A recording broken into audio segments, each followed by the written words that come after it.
Welcome back to the series where we're looking at the films in the Beethoven film franchise. This time we're looking at Beethoven's Third, which came out in 2000, which was 7 years after the previous film. This was the first film in the franchise to have a direct-to-DVD release. You can think of that what you will, but I will try and judge this film exactly the same as the previous two. So the story follows the Newton family, but it's not the one that we know. It's the family of George's brother, Richard, who's taking his family in an RV on a road trip to California. In California, this Newton family reunion is happening. So George and his family are currently on a business trip, you know, with the air freshener business, in Europe, and George asks Richard to take something to reunion so he can meet him there and give it to him there. So Richard and his family find out that George is talking about Beethoven, and Beethoven gets transported to Richard in a crate.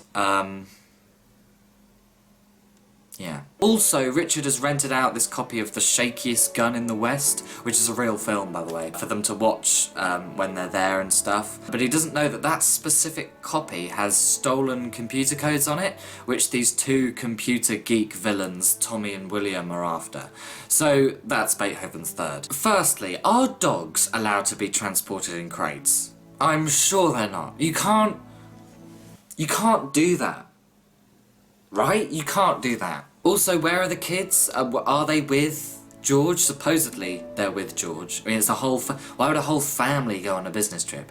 That doesn't really make sense. By showing that you transport Beethoven in a crate, it shows to me that the original Newtons have sort of had enough of it. It's like, oh, how are we gonna, let's just, you know what, let's just send him over on a crate, he'll be fine. Beth, who's Richard's wife in this film, is really annoying, and I can see what they've done, because they've taken the character of George, who hates Beethoven, as the father figure, and transferred it over to the mother figure. So this time, it's Richard who doesn't really care about Beethoven, and it's Beth who's all about the cleanliness and stuff. She's really annoying throughout this film. Firstly, it's like she's never seen an RV before. When Richard turns up with one, she's like, what? She also contradicts herself about Beethoven. She says, well, I'm not doing any of the work, just like George does in Beethoven's Second. And the similar thing happens in this film, where, yeah, you know what I mean. Also, and this is the same thing in Beethoven's Second, that they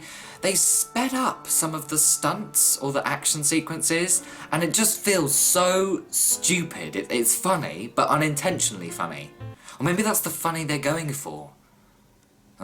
Despite this, the film itself was fine. That, you know, if you take it away from the Beethoven franchise, this film is very average. And I think this is going to be the same case for all the other films in the franchise, that if you take it away from the franchise, it's a very mediocre film, but in the franchise it's terrible. And this is what Beethoven's Third suffers from. At the end of the film, when the Newtons arrive at this family reunion, they discover that George and his family are delaying their trip by another year. So these Newtons get to look after Beethoven for another year.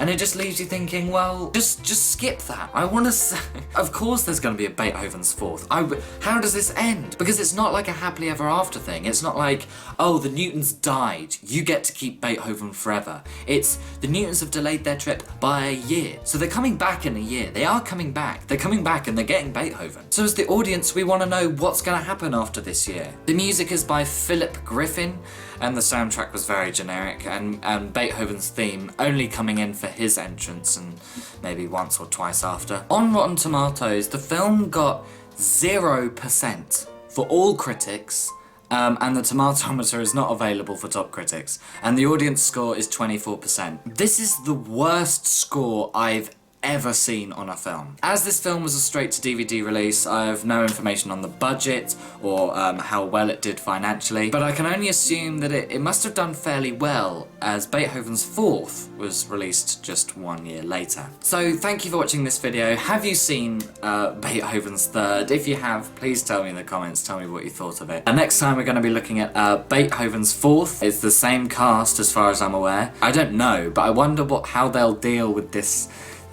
year of the other Newtons being away. Anyway, thank you for watching this video. Goodbye.